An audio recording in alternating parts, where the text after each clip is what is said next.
तो दोस्तों फिर से एक नए वीडियो में आप सभी का स्वागत करते हैं। दोस्तों अभी आप देख रहे होंगे खेसारी लाल यादव को। जी हाँ दोस्तों, उनके फिल्म के सेट से कुछ वीडियो क्लिप हैं जो वायरल हुआ है। दोस्तों आप सभी को बता दूं कि खेसारी लाल यादव का इन दिनों फिल्म मेहरबान का शूटिंग काफ़ी जोरों शोरों से चल रहा है और मेहरबान मूवी का शूटिंग आज लगभग तीसरा दिन है। मूवी का शूटिंग हो रहा है, जो कि आप सभी को बता दूं कि इस मूवी का शूटिंग गोरखपुर में हो रहा है जोरों शोरों से।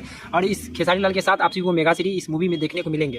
दोस्तों आप सभी को बता दूं कि ग्लोबल म्यूजिक वाले खेसारी लाल के ऊपर आरोप लगाए हैं कि मेरा 200 गाना है, आप नहीं दे रहे हैं और 5 करोड़ रुपया ले लिए हैं। इसी तरह का विवाद चल रहा है अभी खेसारी लाल के ऊपर, लेकिन कोर्ट भी आदेश दे दिया है कि खेसारी लाल अब कोई भी कंपनी के लिए नहीं गाना गाएंगे और सिवाय ग्लोबल म्यूजिक के लिए ही गा सकते हैं। दोस्तों आप लोग क्या जानते हैं इसके बारे में हमें कमेंट बताएं, और अगली वीडियो में आप सभी को पूरी जानकारी देंगे कि ग्लोबल म्यूजिक से खेसारी लाल यादव का क्या रिश्ता है, क्या एग्रीमेंट खत्म हो जाएगा या नहीं होगा, पूरी जानकारी देने वाले हैं। और खेसारी लाल क्या दूसरी कंपनी के लिए गाना गा सकते हैं या नहीं, तो उस वीडियो में पूरी जानकारी देने वाले हैं। तो प्लीज़ इस वीडियो को शेयर कीजिए, जितना हो सके लाइक कीजिए, और मेरे चैनल पर पहली बार आए तो वीडियो को लाइक करके चैनल को सब्सक्राइब कर लीजिए, ताकि इसी तरह का वीडियो आप सबको मिलते रहेंगे। तब तक के लिए जय हिंद, जय भारत।